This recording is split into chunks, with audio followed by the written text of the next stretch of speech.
Hiya, and welcome back to Where the Demon Lurks. The game that teaches us that Kobu just can't catch a break. He cannot catch a break to save his life. Anyways, let's just hop right in. Trying to remember which one it was. Okay, so that's Lucian, that's Toast, which means this is Morris.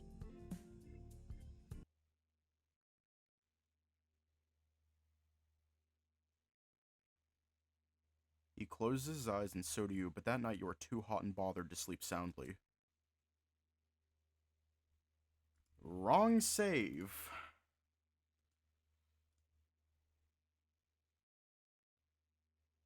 Let's talk, kiddo.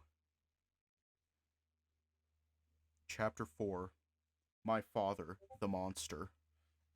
What is going on? Oh, I forgot to mute it. The roar of thunder accompanies a howling downpour, an oppressive orchestra that crushes the soundless mood in the air. You, Morse, and Mr. K are seated around a glass coffee table. The Kraken is in the prime position across from you both, his presence commanding the room. It's hard to ignore your status as guests within Mr. K's dominion. Morse smiles as you both wait. It's the businessman smile he puts on when you first met him. The Kraken pulls out a sleek smartphone from his coat and types away. Once he's done, he turns his attention to the both of you. So, I assume you two aren't here by coincidence. No, we really didn't plan to show up tonight. Jin said you were under attack. Them. You'll gulp when he emphasizes them. Excuse me for a minute, gentlemen. With a snap of his tentacles, black smoke puffs to the Kraken's right. Jin appears from the smoky air. Mr. K, how nice to... Mr. K's tentacles wrap around the snake's throat and pull him until they are eye to eye.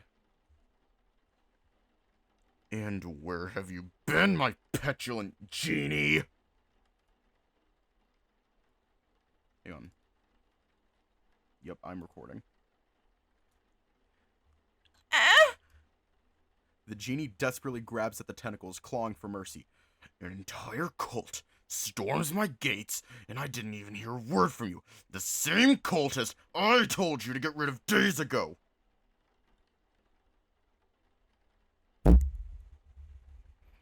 Explain yourself.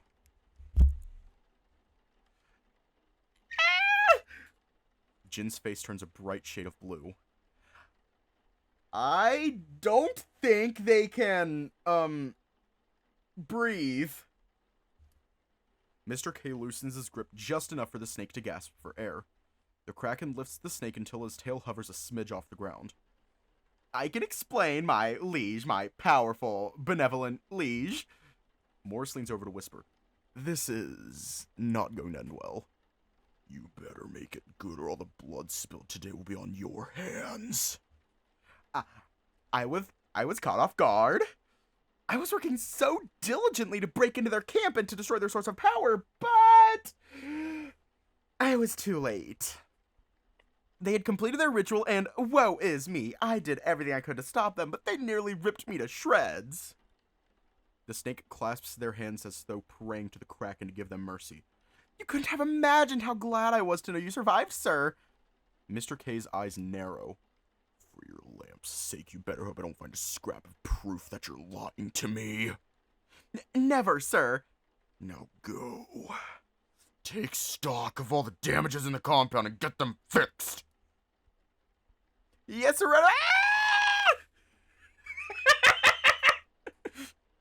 Hold the fuck up. Hold the fuck up.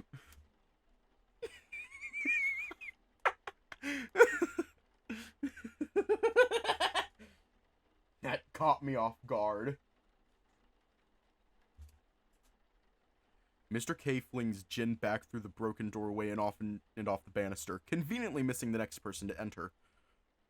Good day, Jin. Fuck you, Junior!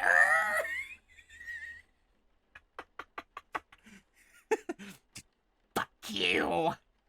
Goodbye, Jin. You hear a loud thud following the unmistakable groan of the Naga. The person at the door is a well-dressed octopus. The gentlemanly cephalopoda carries a tray of teacups and a pot. You assume this is the butler. Morris leans over to you. That's Mr. K's son, Junior. Oh. I suppose Jin will not be needing any refreshments. Morrison is +1. Junior nods at you both and you return the expression. Junior walks in and sets the tray down. He pours tea into 3 cups. When he opens the sugar bowl, you're taken aback by the sight of bright blue spheres. Do you take soul candy with your tea? Milk is fine for me. I'll be fine with a cube of either brown or white sugar, please. Junior reaches out for one with a spoon, but Mr. K holds out his tentacles to stop him. None for me tonight. You're hurt. I'm not going to die from a flesh wound. Distribute what we have to the injured. I've already done that. Those seriously wounded were sent to Kibbleton Hospital. Dr. Desiderium insisted he oversee their recovery. We need to discuss what to do with Thing. It's fine. They know about the gate. Have you heard from Maki? No, he was unreachable, but I wouldn't worry about him. A staff member I contacted said he was busy partying with his guests. I don't think he's even aware about what happened here tonight. I'll have a word with him later. For now, let's entertain our guests. The father's tone feels familiar. Though calm, he carries himself with dignified authority. A twinge of envy fills your heart. Their familial relations make you think of what you could never have with your own father. Junior finishes preparing the tea and hands everyone a cup. He stands next to his father while pulling out a tablet from his pocket. Back to our business at hand. You came to my aid today, but you mentioned you wanted to meet me. What exactly do you want, Morris? Their familiarity leaves you an outsider. You press yourself against the edge of the sofa and stir your tea, anything to avoid butting in. We know about the Underworld gate. We want access to it. Mr. K runs his tentacles across the tendrils that would make up his chin. If he had one. He says nothing until a stray boom of thunder shakes the estate. How exactly have you become privy to this information? You already know how I did. And you know I took out the demon that was roaming around Kibbleton, as per Jin's request. The Kraken's tentacles on his face slide against one another like someone tenting their fingers. How convenient that he left your role out of his report. Regardless, even if you did help me, that does not mean I must return in kind. Hear us out. It's not even for me. It's for my friend here. The boar pulls you close to show you off to the Kraken. You try to smile, but can't stop your eye from twitching. What does this one have to do with the Underworld? Morse shakes your shoulders. Go on. Tell him. Me? You do it! It sounds better if you say it. You both stop your juvenile banter. Sir. Mr. K, sir. My name is Kobu. What I mean to say is my friend King, he's been taken by demons. I would super appreciate it if we could use your gate and just go get him back. Demons? How? Mr. K scoffs. Here I thought those bastards had already retired kidnapping the living. How did you get involved with them? You take a deep breath, recalling the lie you gave Morris. I pissed off the demon lord. I didn't keep my end of the bargain. Let's just leave it at that. Mr. K's deep chuckle startles your nerves. A broken deal. I find that hard to believe. The Demon Lord has always been contentious, but I've never known him to be swayed by trivial things like deals with mortals. Strange, he speaks of the Demon Lord as though they share a history, but you've never met this creature before. What do you know about the Demon Lord? Mr. K sips his tea. What don't I know about that sword-wielding fiend? Corrupted to the core, he'd lie, cheat, and slay innocents to get his way, all for this precious underworld. Does he mean paw? It couldn't be. Are you sure? Maybe it was a really mean minion? I'd never forget him. Even amongst us who dabble in deceit and murder, he stands above the rest. He'd make you call him a savior while he burns your home to the ground. Then again, I wouldn't be surprised if the decades he spent sitting on his ivory throne hadn't reduced his constitution even further. It happens to all low lives. Your claws dig deeper into the palm of your hands. Every statement a slander upon your father's name. He's lying. What would he know about my father? Must be because Pa prevented their kind from further wrecking havoc among mortals. Just get through this. Just get through this, Kobu. The bottom-dwelling, soul-devouring scum has nothing on you. Well, I don't know about that. The demon lord I encountered didn't have a sword. He went by Vendrake.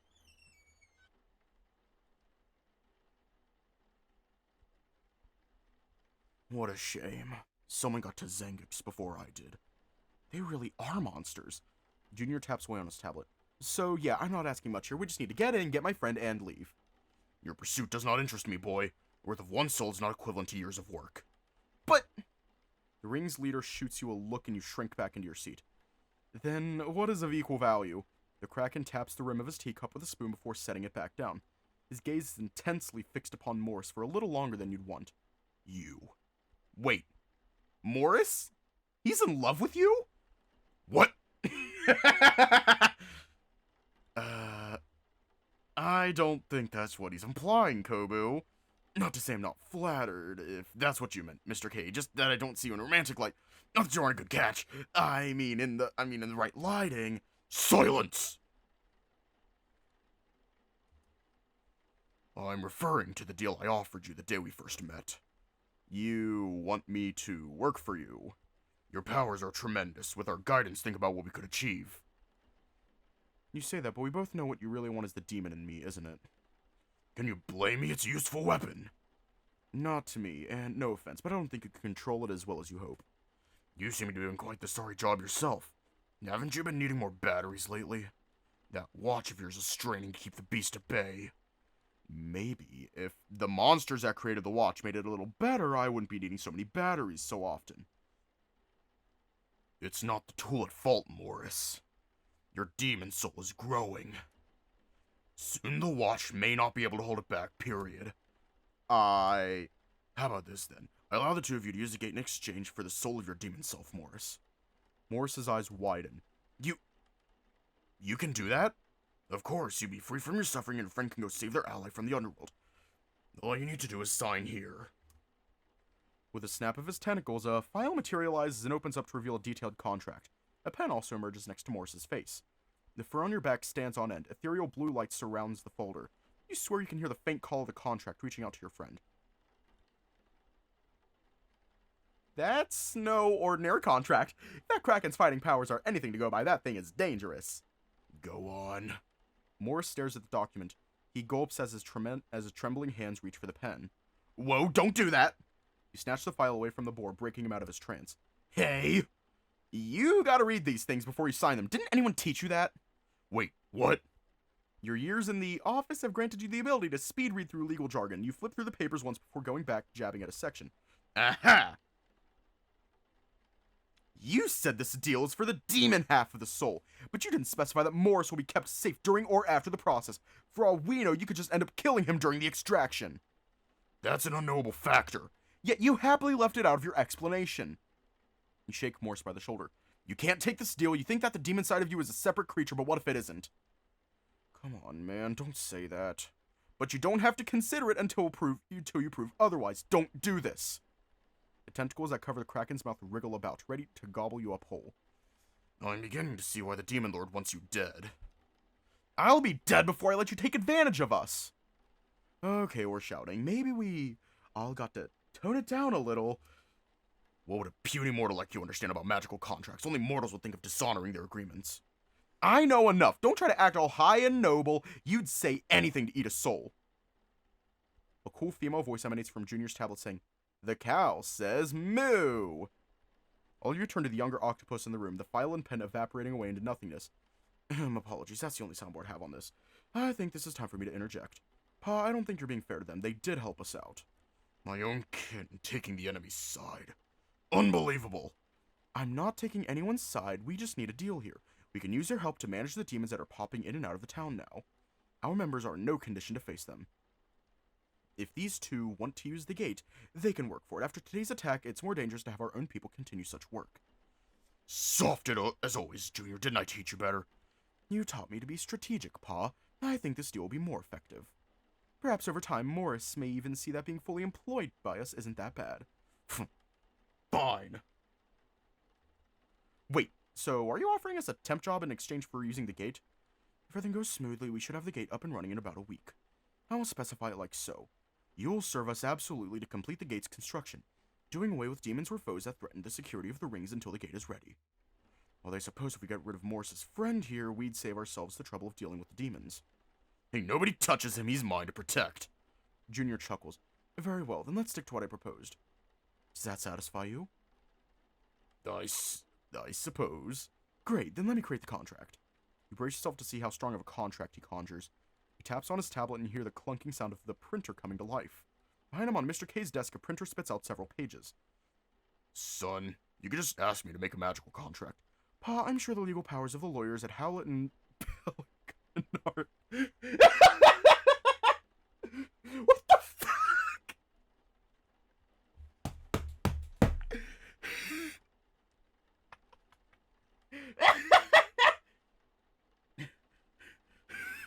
Pa, I'm sure the legal powers of the lawyers at Howlett and Pelicanard are enough for this. Can you give us a minute to talk about this? You can have the corner until the contract is fully printed. You both walk over to the corner of the room out of earshot. Should we go through with this? I wish we had more time to decide, but I doubt we can leave without making a choice. I don't see another way. We need them to complete the gate, and it would be better to make friends rather than new enemies. There's Mr. K's offer. You're still considering it? No, just drop it. Morris sighs. Fine. You're the customer. You both return to the sofa. Junior has the contract ready in his hand.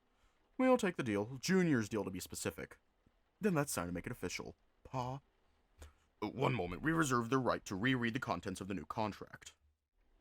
You read the rest of the new contract. You swipe the documents one more time, and again, jab at a few spots you deem unfair. You argue your case to Junior while trying to avoid Mr. K's gaze. At one point, you borrow the tablet from Junior to make edits at the relevant items.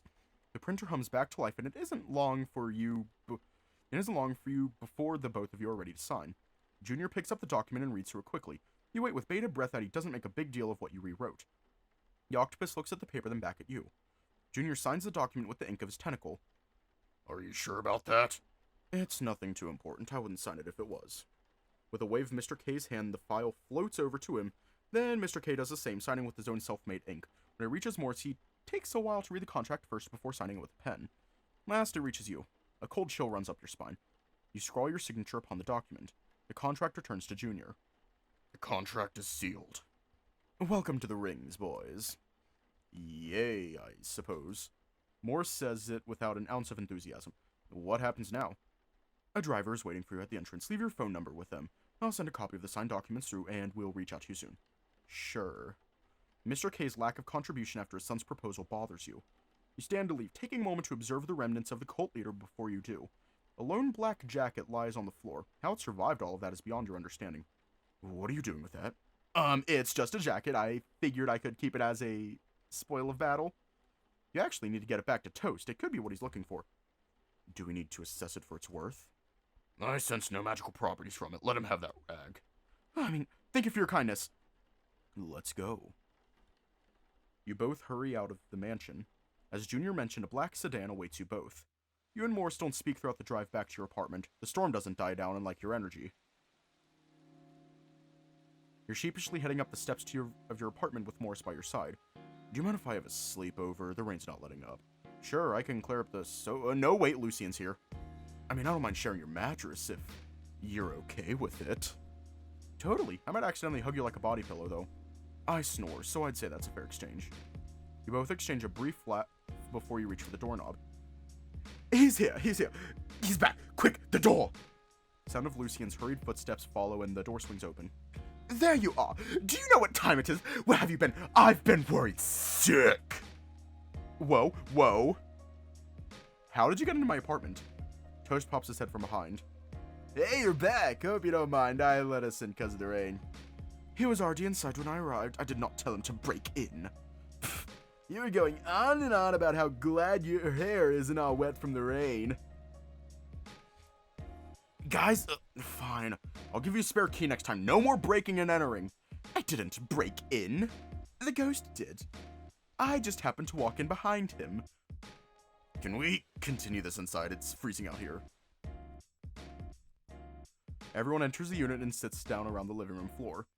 Alright, now explain where you have been. Why was there a black ball orb of expansive soul energy that formed on the top of the hill? The tracker on my halo couldn't tell if you were alive or dead for so long. Morris and you exchange nervous glances. Keeping your involvement with the mythical creature's secret seems trivial compared to the bigger picture. Gary, of all people, needed to know that they're kind of planning something. Swear upon your lives you must never, ever tell anyone on this planet what I'm going to tell you now. I'm already dead, but sure. Secrets. How annoying. He clicks his tongue. Morris puts his hand on your shoulder. We just signed a contract. We can't. Well, I trust them, and I doubt they'd sell us off to the gang. Also, we can talk about it freely because... Pull out your phone and swipe over the signed contract that Junior sent over. You find the confidentiality section and tap at one clause and show it to Morris. Confidential information excludes information that subsection 4 is used and or developed by the receiving party with use of or a reference to the disclosing party's confidential information. Speak English. I think he means that clause allows them to freely talk about this gang's operations without repercussions, or at least until they've caught on. When I first read the contract, I saw some loopholes that required adjustments. When I was able to get my hands on that tablet, all I needed to do was omit 3 letters from that clause to benefit us. So, what do you want from them? We want to get access to the Underworld gate. They're building such a thing? Why? Isn't it obvious? It's a gate to keep the demons out. You shake your head. No, Toast. It's a gate that lets you into the world of demons. Good grief. How do I begin to explain all this to Lord Gary? Lucian? It will be easier if you don't get involved. The gang members are actually mythical creatures. Things might get complicated. This couldn't get any much worse. No, I promised I'd help. I will do what I can, even if it means from a distance. Are you going to tell Gary about this? Lucian shakes his head. I should not bother Lord Gary until I have more information. Raising the alarm too early may cause reinforcements to be sent, complicating things further. Previous versions of Lord Gary have never been the best at handling crises. For now, this stays with all of us. I don't really get what you guys are talking about. All this mythical Gary stuff. We're still helping Kobe get his buddy back? We are. Then that's all I need to know! On a lighter note, Toast, look what I got. You unfurl the jacket to show it to the ghost. The jacket! You got it! He grabs a garment and waves it around in the air. How do you know that? What's the right one? I know because it has Archon's scent still on it. This one, Kobu, I could kiss you. Hey, back off. Those lips aren't yours.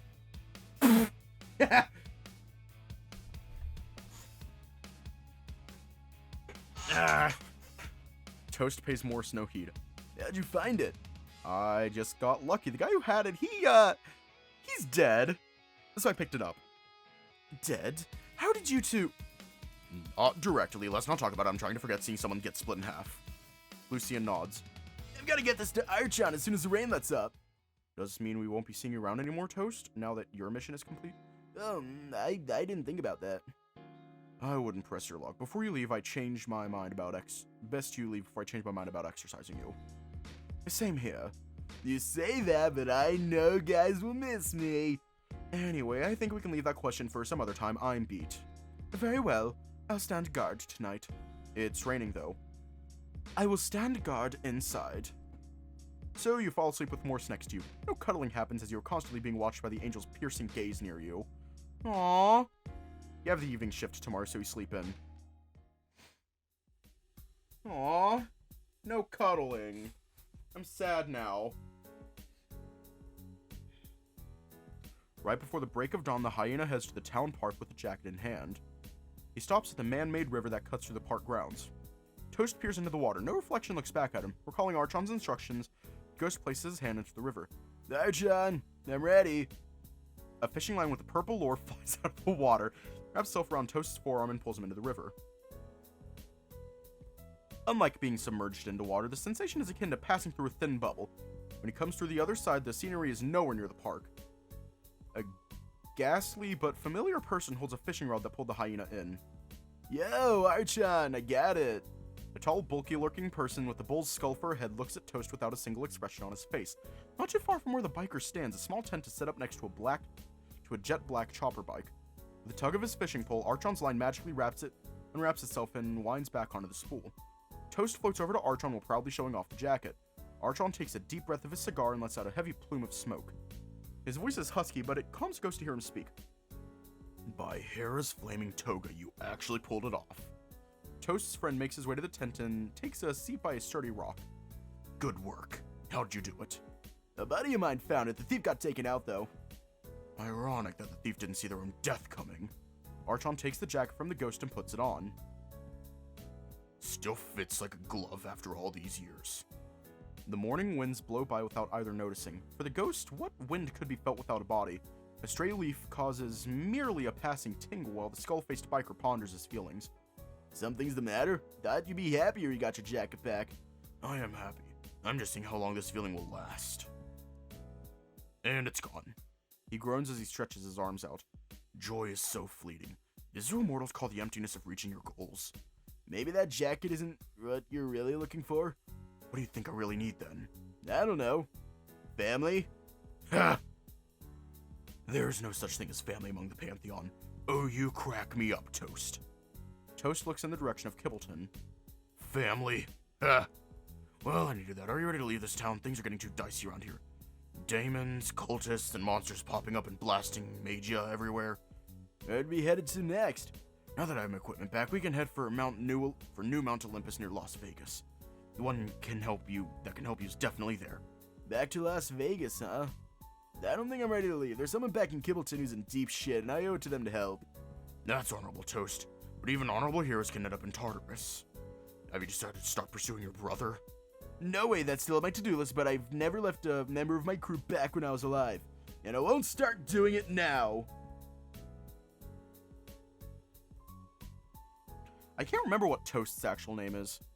Archon takes another puff of a cigarette. That's why I like you, Toast. Tartarus be damned, you have family and friends to protect. Is that your secret to everlasting happiness? Toast shrugs. Well, I'll wait for your return here then. Remember to find a river when you are ready to leave. No matter how hard I try, I can't rip a hole through the barrier that keeps all you Numas trapped there. Thanks, Archon. Before you go, have a bit of this. The biker goes to his chopper and pulls out a flask from the saddlebag. He pours out a small cap of the liquid inside and hands it to the hyena. Ew, your famous honey! Ambrosia. I've told you that many times. Well, your ambrosia honey tastes good. He drinks the entire cap and lets out a satisfied sound. Ah! Refreshing. It feels like I've come alive again. That should clear up your corruption once more, but be careful. I don't know what you'll face back in that town. If you feel you'll lose yourself, leave. You worry too much, man. I'll be fine. It's me you're talking about. Yeah, I know. And go with my blessing. Go with the wisdom of Athena. And may Nyx's love bring you glory. He bumps Toast on the chest with his fishing pole. Wait, Oh, it's Archon. I've been mispronouncing him this whole fucking time. Toast is flung back into the river and reemerges in Kibbleton Park. Back in the Underworld, Amare and Fortis are leaving after consuming a delicious meal prepared by King. Amare attempts to open a portal to his workshop. What in the world? A barrier prevents him from entering his portal. Sparking cogs! Fear and anger swell up within the demon's chest. He sprints off in the direction of the elevator. The Frog General sits on top of a bridge that oversees the Underworld city. Demons often gather on this bridge to take in the view, admiring all they've accomplished in their lifetime of work. Today there is no one here but the Lonesome General. His mind searches for words to describe this unrecognizable fear within him. He recalls Vendrake's message just after he settled with the fallen freelancer. Have the generals prepare to head to Earth. All of you are to put an end to Kobu. The paperwork for Amare's departure is almost complete. He will be the first. The rest of you better be ready if he fails. But my lord, Amare is no fighter. He would never agree to this. He won't have a choice. I've already overseen that he obeys, or will lose everything he cares about.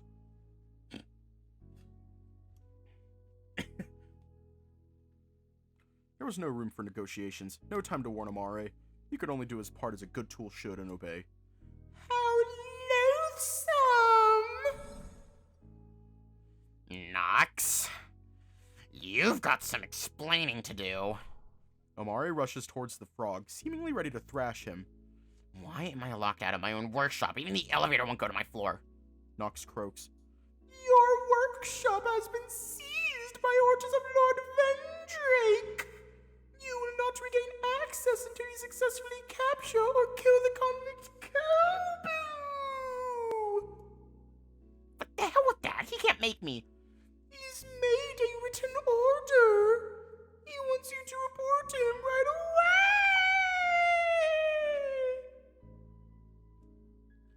I'm sorry. Sorry? You don't know the meaning of the word. Enraged, the Lynx demon aims his mystic arms at the frog. Hands curl into fists that fly toward the frog. Amare, stop! Nox spits out his blade and deflects the fists with them.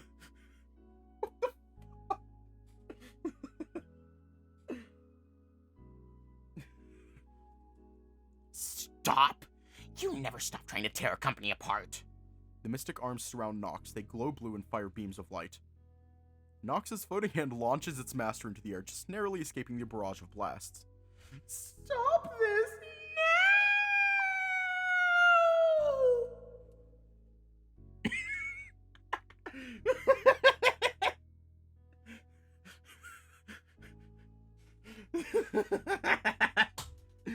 Nox spins like a cannonball and slams into Amari's chest before bouncing back onto his platform. The cat falls and loses control of his arms. Hang on. I just want to, like...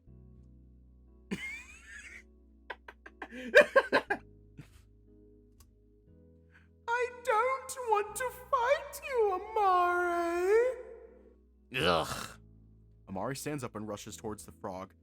If it was anyone else, Nox would cut them down before they step into his shadow, but he can't do it. Not to Amari. Amari lets loose his rage as he shakes his coworker violently. Did you even say anything when we gave his death sentence? It wasn't my place to question the demon. Preposterous. Everything that Vendrake does is questionable. Why? Why? He falls to his knees. The thought of losing all his creations, all his memories, becomes too much to bear. What could the frog say? What would be enough to pull Amari out of his despair? Or would it only break him further? Did our time together mean nothing to you? All those days we spent making music and dancing, was it just some sick joke? Do you think you can stop caring once it gets tough? I don't know who's a bigger fool, you for blindly following Vendrake's orders, or me for having the smallest hope that this is some long con. And you'll turn around and say this was always part of your plan to set things straight. But there is no plan, is there? There's no future where all this stops, a future where we could be... Are they gay?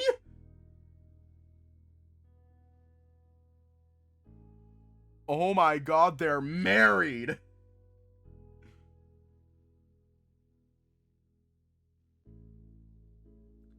Nox's webbed hands reach out for Amari's face, the demons finally looking in each other in the eyes. Why? I wish I had the words to tell you. There's so much I don't understand about myself, but never will I ever want to hurt you. He pulls from his cloak a silver cube-shaped device. On the surface, it's a small disc. That's the prototype music player I left in my workshop. Nox places the box in Amari's hand. I didn't know what to take from there, but I remembered you showed me this the last time we were together. I wanted to fill it with her favorite songs. This feeling, it's guilt, isn't it? Where does it come from? Why, when I am around him, I feel so uncertain? Nox pulls away from Amari. Why can't I tell him what I feel? Am I even supposed to have these feelings? Perhaps I am defected. I'm sorry. Vendrake is waiting for you. Best you don't keep him waiting. The frog turns and floats away towards the darkness. He hesitates for a moment, contemplating turning back, but there is nothing else for him to do. Hang on, I'm gonna take my headphones off and rest my ears for a minute. Ugh. My fucking ears. Ah. He disappears into the darkness, leaving behind a dejected Amari who holds a hand out to the frog he loves, hoping he'll come back. When did this turn into a fucking sitcom? Only where the demon lurks. Only in Where the Demon Lurks do we go from a hyena holding up his end of the deal to doomed Yowie. Only in Where the Demon Lurks.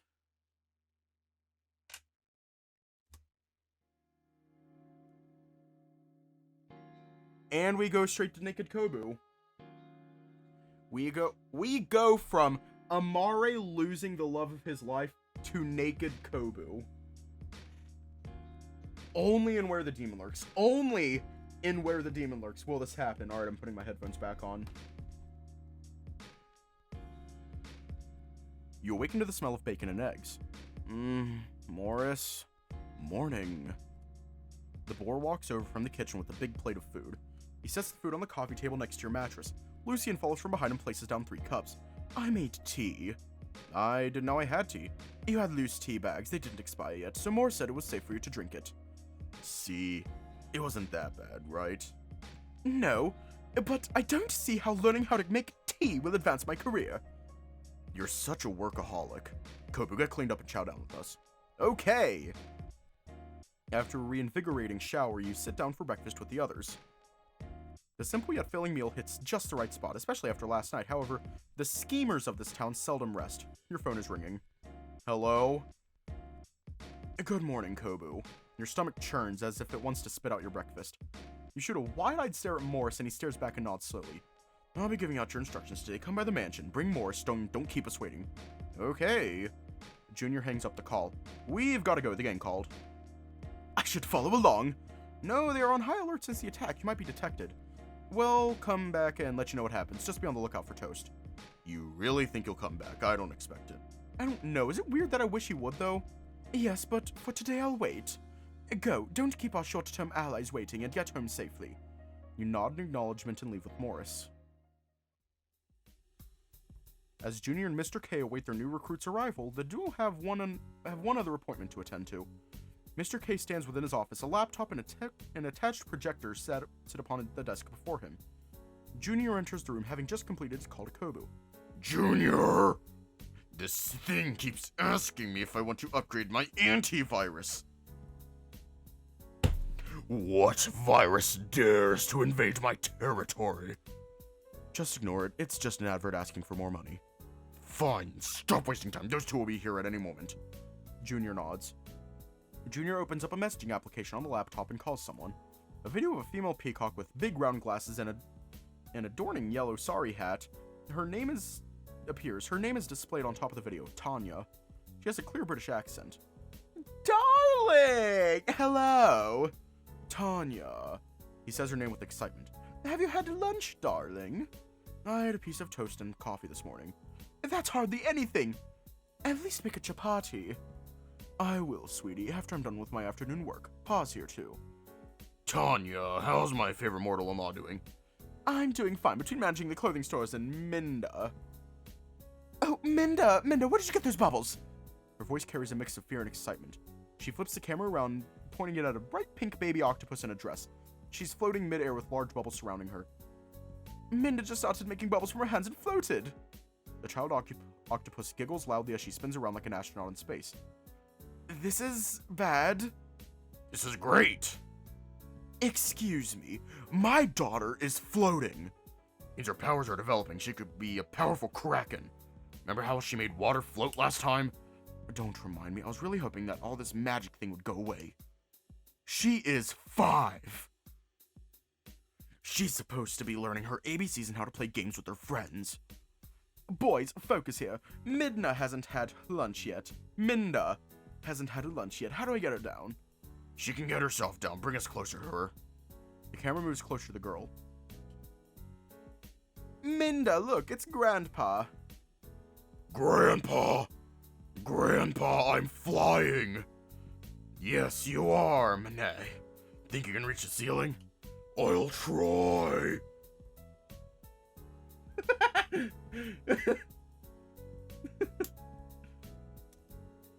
Junior shoves his father away from the laptop. Minda, no, listen to Papa. Papa, look! Look at what I can do! Yes, dear, that's impressive, but can you please come down? That's dangerous. He raises his voice when she tells her to calm down. Come down. His daughter appears startled and floats back down. Her bubbles pop away. Thank you, Minda. That's not safe for you. What did I say about using her powers? Minda keeps her hands behind her back and looks away from the camera. I'm not supposed to.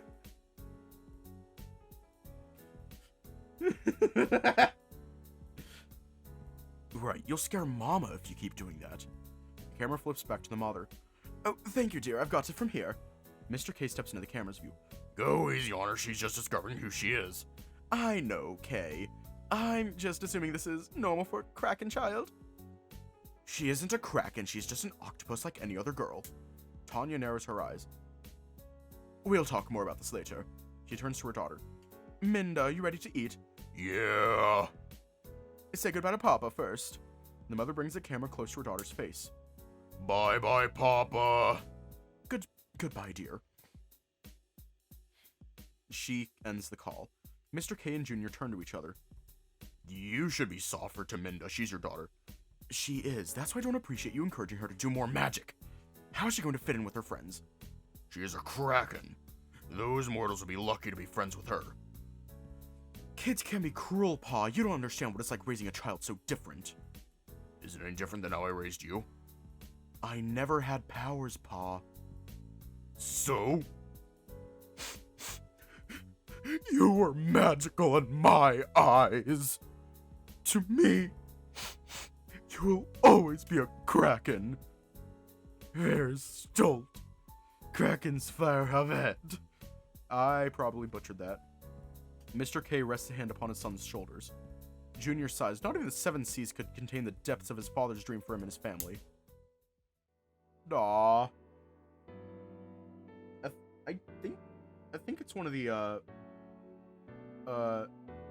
Nordic languages. I don't know, I think it's one of the Nordic languages. But I don't know.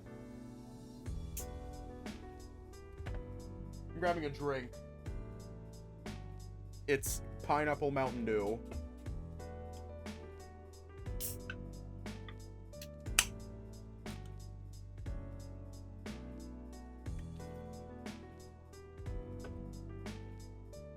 I like pineapple.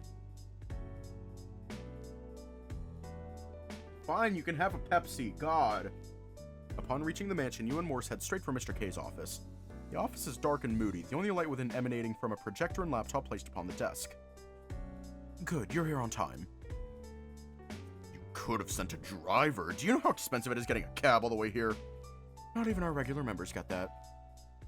Junior, the laptop is making a weird noise. Oh, he's one of those old men.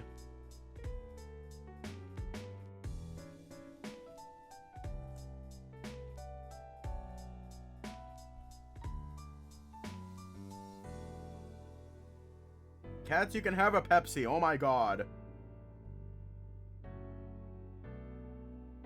Huh? You hear the laptop fan blowing faster and faster before completely stopping. Laptop screen turns blue and so does the projector's display. That's very unlucky. It was working fine just now. Technology is never reliable. I mean, that laptop looks pretty old. When was the last time you guys updated? Good tools last a lifetime. Such mortal creations are unreliable. Never mind, I'm casting a call. The Kraken raises both arms. Deep blue seawater swirls in front of you. A curtain of water rises. The shadows of two figures form, but only the one on the left comes into clarity. Me, yeah, Mr. K. You did not say you were going to use magic for this call. I would have stood closer to the flowers outside the casino. Save on the water bill. Maki, the laptop broke. Add it to the list of assets to replace this month. More spending! Great! Desiderium, are you with us? Take a note of these individuals. You reckon Mr. K would only call them after you arrived if they are key players in his plan. One's a white cat, but who's the other one? You look over to Morse, but he seems unimpressed by the appearance of these monsters. I'm here. Can we get this over with? I'm due for surgery soon. My spell isn't projecting your image. Just where are you? In my office. Forgive me, it's not your spell that's acting up. I've merely strengthened the illusion spell that keeps our identities a secret here, sir. You still do have your own quote-unquote surgeries. Just get one of your lackeys to do it.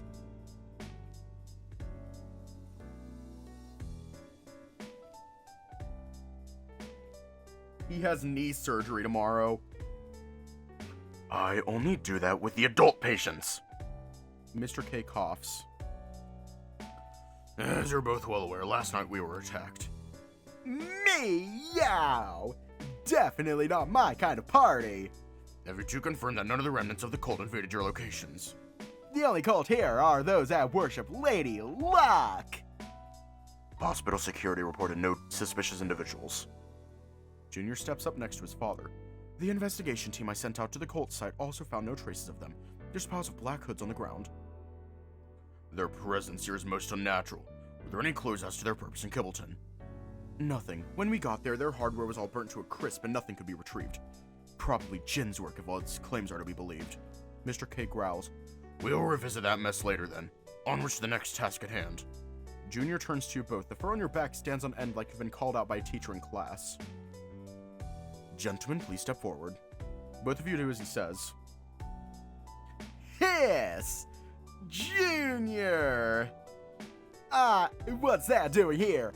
I know we're desperate for members, but did you have to let in every broke-ass riff-raff you come across?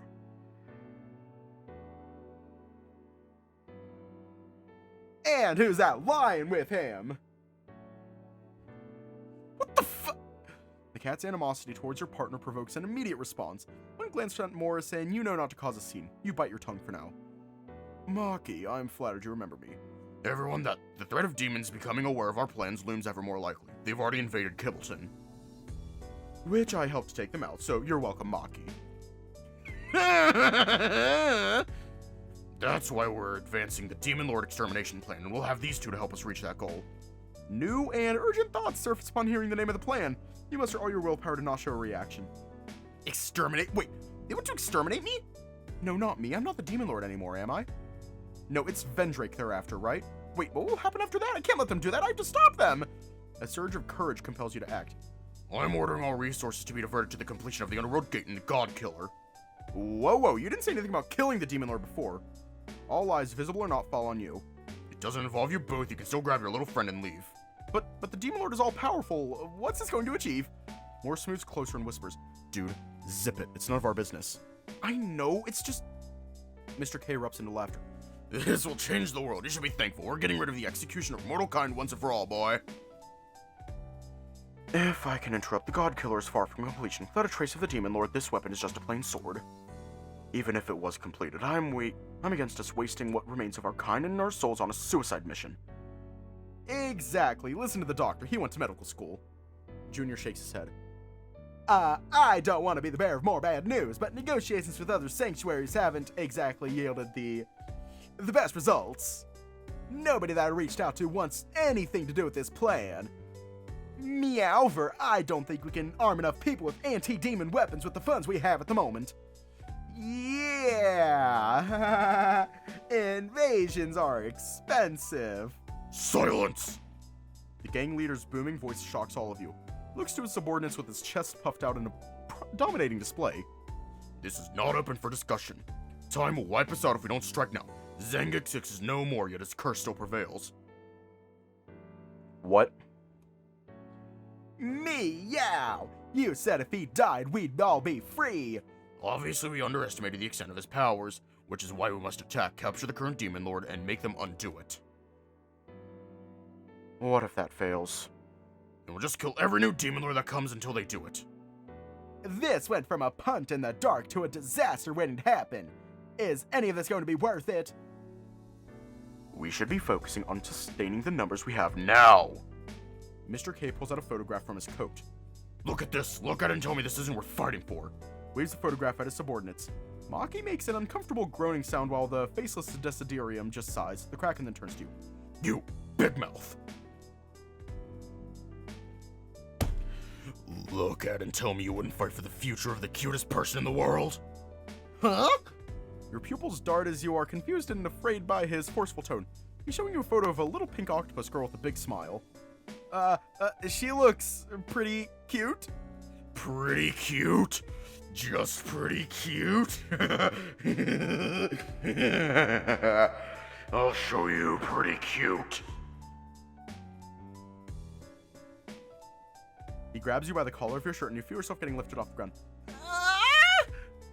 Pa, calm down, please. Just let me handle it. Just as Mr. K sets you down, you can only take in a breath when Junior invades your personal space and grabs you by the collar. Did you just say that my love and joy, my sweet Minda, is just pretty cute? Take a good look again. Mr. K hands him the photograph. You shiver uncontrollably as he shows you the picture. I'm giving you a minute to reevaluate your words or reevaluate your face.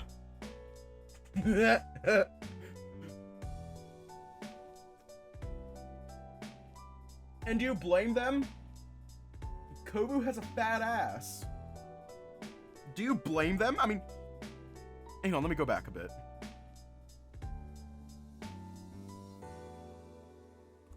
Look at that. He's got a fat ass. His ass is fat. I'm sorry. She's really, really cute. Super cute. Junior tugs at your collar. What specifically do you find cute about her? She has a cute smile. Please don't hurt me. Damn Right she does. Thank you for saying so. He shoves you back onto the ground and you run behind Morris. The exorcist laughs. What's with them? I know I forgot to show you something. It's okay. I got roasted the same way when I first met them. No more hesitating. We're moving ahead with the plan. Junior, give them their orders. The rest of you, open your ears. Dr. Desiderium, you're to continue the God Killer research. Maki, we need to make $50,000 from the coffer. What? What do we need to use so much for? A flash flood occurred yesterday at the town's paddy fields following the non-stop rainfall.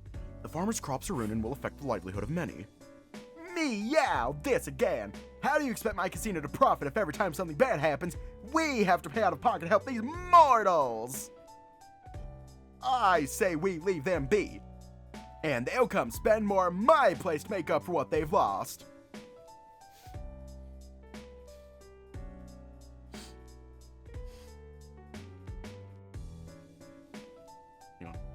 We need to tend to these mortals like a farm. If we leave them be, the quality of their souls will dip. Members are already complaining that the souls we give them are too flat as of late. It's the taste of despair. More concerning is the fact that there are talks of villagers wanting to leave Kibbleton if their families cannot survive here. So, Morris and Kobu will be coming over to pick up the check and deliver it to the representative of the Farmers Association. I'm sure you two can handle simple delivery work. You're in too deep. If there is no way to stop the gang's plan, your only option is to play along until you find a way to stop them, lest your identity be discovered. I'm not complaining if this will get us to the Underworld gate. Then Maki, I'll meet with you later to discuss our current funds. There's an irregularity in the accounts I'd like to know about. You'll have to schedule a date with my assistant then. I'm busy running a big poker tournament this month. So be it. I'll handle further instructions as the days go by. One last thing. The demons entering the town are not to be taken lightly. Inform all forces to be on guard and do not engage. We'll leave them to Morris here. Ugh, more unpaid work. That's all. Now carry out your orders. The collapse of the water projection signals the end of the meeting. Mr. K exits the room, leaving you with Morrison Jr. Gentlemen, before you go, allow me to introduce you to someone who will be helping you with your work. He taps on his phone and a male griffin enters the office. He moves with trepidation, as though apologetic that his mere presence is an inconvenience. You rang, sir? Julius, this is Morrison Kobu. Julius is my personal assistant, and he'll be taking you around to do your tasks today. Hey, Julius. The griffin nods meekly. Junior makes his way to the door before stopping to turn around. Julius, please, make sure they head out right away. I have scheduled a fitting for them upon their return. You don't know what he means by that, but he's already left the room. The griffin driver leads you both outside of the same car that took you home yesterday. Where will you be heading to today? Can we take a minute first, Julius? I need to talk to my client in private. Oh, okay. The griffin appears disheartened as he waits by the car and is lonesome. You, on the other hand, get pulled away by Morris. Well, what a morning, you okay? I'm fine, more or less. Why do you ask?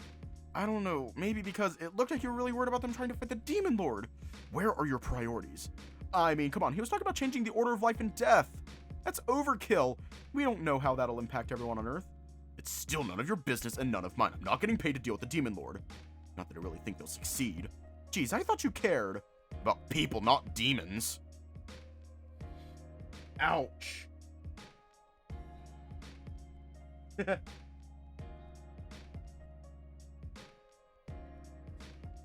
His words sting a little. You cross your arms and frown. What's the difference? You're part demon. Morris snorts. I am not a demon! He grips his bandaged arm and growls loudly. His body emanates demonic energy. Whoa, are you okay? I'm fine, just lost my cool. Sorry, I didn't mean anything bad by it. It's fine, I know what you're trying to say, but there's no such thing as a good demon. But if there was, I wouldn't be here.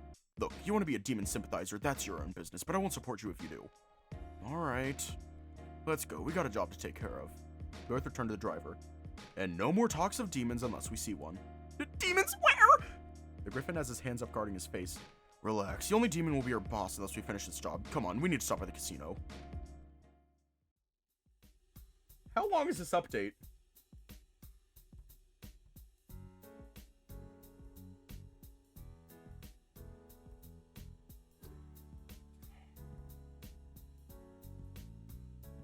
Like, I'm just curious.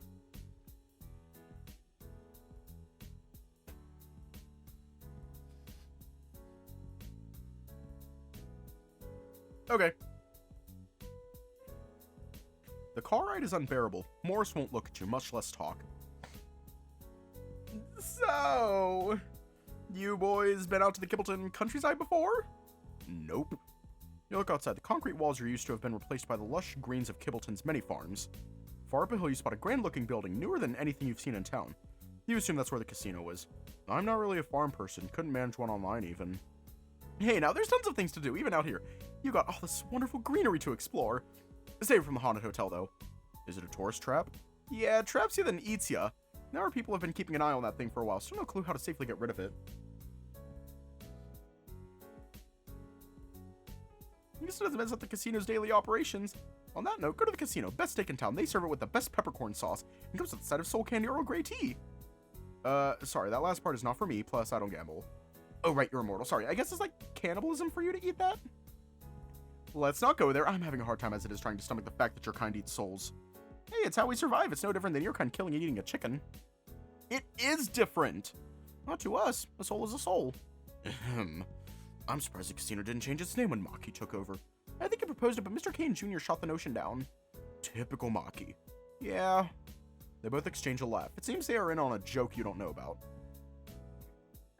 The car makes a right turn just before reaching the edge of Kibbleton, skipping past the so-called haunted hotel. Slows down as it heads uphill. Party feels excited like a kid going to a theme park for the first time. Before you can wonder further about the casino, the car pulls to a stop. We're here. There's nothing here. Yeah, security isn't letting us up. You're still some distance away from the casino, having stopped in front of a black gate. Another Griffin exits the security booth and approaches the car. I need you folks to step out of the vehicle. But they have business with Maki! Junior said so. No, but Maki said not to let anyone up. They'll call him. Looks like you boys have got to go meet him yourselves. I'll wait in the car. He backs the car too quickly and hits a tree. I'm okay! Okay. The security Griffin returns to his booth. A porcelain figure of a cat holding a coin rests upon the open window frame. You recognize the figure as Maneki Neko. Many shops in Kibbleton have one. The Griffin bumps the Maneki Neko's paw and it begins to wave as all such figures do. Dark smoke shoots out of the doll's eyes and into the space before the gate, coalescing into a white-suited cat with twin tails. Hello, hello, hello! Welcome to the Kibbleton Casino. What a pleasure it is to meet! He extends his hands out to you. I want to say... Michael. It's Kobu. Yes! Kobu! Welcome to the club! He zips over to you and pulls you in close by the shoulder. We need to remember this moment with a picture. Smile! He pulls out a point-and-shoot camera and takes a selfie. The flash blinds you temporarily.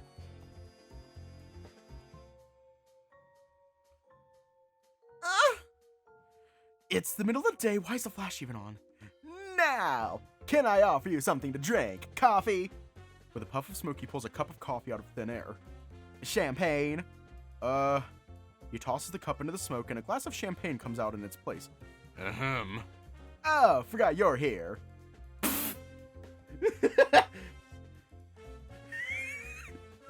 Maki releases his hold on you and faces the boar. Can we just get the check and go? Yes, yes. It's always about the money with you, the broke exorcist. The cat pulls out a check from his shirt pocket. He dangles it in front of the boar. Hang on, let me savor this moment, the day you finally fall off your high horse and come crawling back. Meow! I don't know what you're talking about. This partnership is temporary until I complete the job. Right, you're too good for all of this messy work. The good exorcist cannot possibly spoil his name by working with us. Even after we offered such a hefty bounty for the souls he encounters, he still denies us. How sickeningly rigid. Slithers of demonic power sips through Morse's bandage charm. You rush over and hold his hand. Hey, quit picking on him. At least Morse stands up for what's right, unlike you soul-eating creatures. Oh, ew. Pure love. Love? You both let go of each other. It's not like that. Say no more. I'm honestly bored already. Morris! I will see you break one day. I just know you will. Maki drops the check on the ground and vanishes in a puff of smoke. What a weirdo. Morse looks at the ground in silence. Why does he dislike you so much? I don't know. He's had a beef with me since I first came to Kibbleton. You pass the check to Morris. We're halfway done. Let's... Morse's phone rings. He answers a call. Hello? Yeah, we have the check. We're on our way now. Yeah, is this a part of the contract? They're doing this willingly? Okay, I understand. He ends the call. What's up? That was Junior. There's a second part to our job today. So it's one of those kinds of quests. What does he want now? We have something else to collect when we drop off this check. I guess we're the gang's new errand boys. It better not be heavy. I've got a store to run tonight. It's a soul. Bro, I just said nothing heavy. Are you sure you didn't mean soul patch? Because I think you can pull it off. I didn't mishear him. Look, if you're not comfortable with this, you can wait in the car. I'll do it. No way. I can't let you handle all the dirty work. I'll do it. My pa always said I must be prepared to one day take a life for the greater good, because it's today. Pick up a large rock from the path. Dude, drop the rock and sarcasm and get in the car. Check in hand, Julius drives you to the home of the Farmer Association's leader. It's a short drive down from the casino into the nearby paddocks. Hey there, folks! Hello, we're representing Mr. K. Oh, Mr. K's people, welcome. We've been expecting someone would arrive, but I don't recognize you both. We're temporarily employed at the group. Here, I think this is for your association. Hands the check to the representative. Oh, such kindness, thank you. We need to call the press. Don't be necessary. We're only instructed to hand this to you. Then I'll make sure this goes to the families affected. Mr. K is a godsend, all of you are. Our farming community has survived so much thanks to his help through the decades. Please allow us to treat or repay you two for bringing such good news. You can hand over the solar after, then we can go. Ow! I'm sorry, my impatient friend means to say that we appreciate the offer, but we're really here to finish our job. We were told to meet someone here who made a deal with Mr. K. I know who you're referring to. She told us to expect someone to come. Follow me. The representative leads you along an unsealed road connecting to the houses in this area. Farmers and their families look out from their homes to watch you. All the attention is beginning to give you goosebumps. You walk closer to Morris. Hey, do you know who are we, reaping here? We're not reaping. The gang doesn't reap. It's more of a forceful suction. Gross. Why do we have to do this again? Junior said everything will be explained once you get here. And we're here. The representative stops in front of a quaint cottage with potted plants and ceramic sea creatures adorning the porch. I'll go get the others to give y'all privacy. He enters the building and yells out to those inside. Two women hurry out of the cottage. They bow at you before heading off. As to come out as Jin and the representative. I'll leave you out too. We already called the hospital in advance to prepare for the completion of the ritual. As a man leaves, Morse puts his hands on his hips. Why are you here? Yeah, didn't you piss off Mr. K? Oh, why else do you think I'm doing grunt work looking for this soul? The target is inside. You're here. Why don't you go get it then? The vessel that holds the soul refused to hand it to me. They specifically wanted someone nurturing to talk to them before their soul is taken. Then let's get Julius to do it. We don't need this kind of trouble. That chicken, he can't comfort himself much less a dying person. Also, this is your problem. No soul means no key. No key means your friend doesn't get saved. To your horror, you realize that these creatures have been using living souls to make the Underworld gate. The snake holds out an aged piece of paper that radiates magical energy. When the agreement is fulfilled, bring that close to her and the deal will be done. I'll wait here to collect the soul from you. Morse looks at you. Offer still stands for me to do this alone. And my answer is still no, I need that key. Morse takes a paper and you both enter the cottage.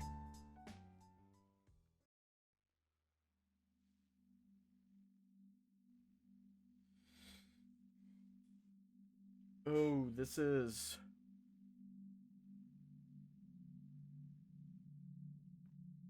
Oh, this is gonna be sad. This is gonna be sad. You approach the living room and come to a stop in the doorway. There's a bed at the end of the room where an ailing woman lies against a stack of pillows holding her up. Hello? Her cloudy eyes open slightly wider. Come in. You both enter the living room and sit across from her mattress. Oh, now, why are you sitting so far away? I can't yell anymore. Come closer. You both move to her side. You sit close to where she rests her head while Morris takes the foot of the bed. So who'd that snake send? I'd like to know the name of my Grim Reapers before I go. I'm Kobu. Morris, ma'am. Good to meet you both. Can't really see you on account of my cataracts, but I trust you two to be good people. After all, who would be willing to see a dying stranger off on her last day? I'm sorry for what you're going through. Don't be. I've fought a good life. I've survived the deaths of 2 husbands, a heart attack, and diabetes. But there are some fights you can't win. What do you have? She puts a finger to her lips. It's not important. I don't want the last thing on my mind to be my sickness. Is there anything we can do to make you more comfortable? Sonny boy, I'm on so many painkillers I'm perfectly comfortable. Just talk to me a little bit more. Sorry, I'm not used to meeting people before they die. Sad to say, you'll get used to it as you get older. I'm surprised, though. Aren't you boys working for Mr. K? I imagine behind shadows you'd seen worse. We're temporary hires. The woman chuckles. That bastard never even bothered to show up. Not even when I got sick. You knew Mr. K? Knew him? I was the previous leader of the Farmers Association. I was the one who helped him get a foothold here in Kibbleton. That man was terrible at rallying people. When he first arrived in the sick 1960s, he may look intimidating, but there is a softer side to him. I don't know if that's entirely true. He's more otherworldly, I think. Aren't we all? But deep down he cares, in his own strange way. You sound like you know him well. Does that mean you know that he's... She nods. Since when? Very recent. I had my suspicions when I was younger. It was strange how he could pull off all kinds of miracles, but I could never confirm it. He reached out to me and offered a deal for my soul. So you know what you're giving up? Aren't you scared? You're losing your place in the afterlife. I've never been the kind of person to think about where my life would end. I lived my life protecting these beautiful farmlands, keeping my community together. Mr. K promised that in exchange for my soul, he'll continue to support the farmers here and keep Kibbleton going. But your soul is mine, and I can use what's left of my life to protect those I care about. I think it's worth it. Don't you think that's what makes us interesting? How we're willing to defy heaven and hell for each other. You think of King, and you think of the journey you're on. Yeah, I suppose you're right. Well, I'm parched. Morris, dear, I asked the girls to leave behind my favorite drink. Would you mind pouring a bit of it for all of us? He looks around and locates a brown glass bottle and 3 shot glasses. Whiskey? Of course. How about it, boys? Join me in one last toast? Okay, but you're only getting a little bit. It's not good to drink when medicated. Oh, you It's not like I'm going to be here much longer. He pours 3 glasses of whiskey and hands one to you. Can you hold yours? Yes, He places the shot glass into her waiting hands. What are we toasting to? to a life well lived. To a life well lived. You raise her shot glasses into the air. To a life well lived. The 3 of you call out cheers before you down the drink. You gasp and cough. It's been so long since you drank something so potent. The woman merely takes a sip before setting the drink aside, chuckling as she hears you trying to regain your composure. This takes me back to my youth, managing squabbles amongst the townsfolk and downing whiskey with my friends. With my long hair blowing in the wind, I was quite the catch back in my day. I don't know what you're talking about. I think you've caught me right now. You be careful of this one, Kobu. Men like him will sweet talk their way into your life and leave you penniless. Oh, I know, but at least he has looks to match those words of his. You and the woman share a laugh. She strokes her silver hair, perhaps a habit of hers when her hair shined brighter. Morse clambers over to you to sit next to her. He takes out a brush from his pocket. Mind if I give you a little brush? Go right ahead. Morse brushes her hair carefully. His movements are slow and delicate. You've done this before. Yeah, with my mom. She'd be mad if she knew I'm using her secret brushing technique on another woman. She taught you well. The brushing continues for a few minutes, but there's no need to talk. When Morse finishes, the woman waves to him to come closer, and she kisses him on the cheeks. Thank you, both of you. I think I'm ready. You take a deep breath. She leans back into her pillows and closes her eyes. Morse pulls out the contract. Upon directing it towards the woman, the contract glows brightly. Specks of gold dust flying out and caressing her face. As though possessed by the magic, a bright blue flame leaves her mouth and floats over to you. You hold the soul of the woman you were just talking to. Images of her life play out through the flicker of the flame. Her youth, her regrets, her secrets, accumulating to her last moments with you and Morris. A familiar sense of knowing fills your chest. You feel the urge to impart judgment upon the soul, as though it were second nature. Kobu? Huh? You look up at Morris. He looks concerned as he reaches out and wipes the tears from your face. I'm sorry, I didn't know it came over me. It's okay. You take one last look at her physical form. She looks peaceful. With that, you both walk back outside. When encountering Ginny snatches the soul from you. No! Morris puts his arm up to stop you from going further. Thank you for your hard work, boys. This will serve us well in completing that Underworld gate key. He flicks his hand and the soul disappears like a card trick. Your heart sinks further. Are we done? Yes, you two have played your part. I need to stay and make sure that the woman's body is disposed of properly. Part of the deal and everything. What a pain. Hey, you don't get to complain. You better treat her body with respect. You don't get to tell me how to do my job. Now get out of my sight. Come on. Morris pulls you away, the boar stepping on the snake's tail as he passes by. Morris, you fucking a-hole! He doesn't let go of you until you're in the car. Oh, I'm pissed now.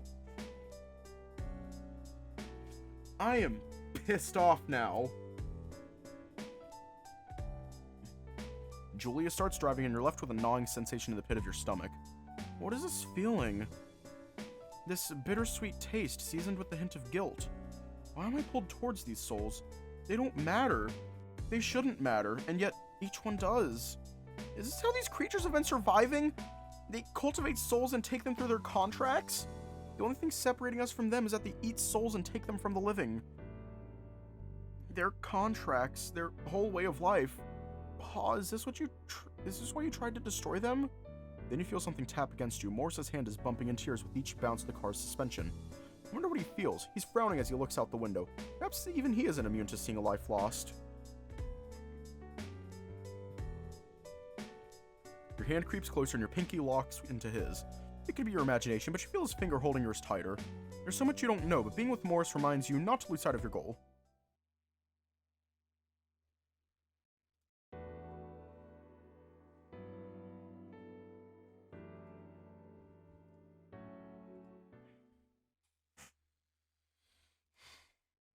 I'm sad now.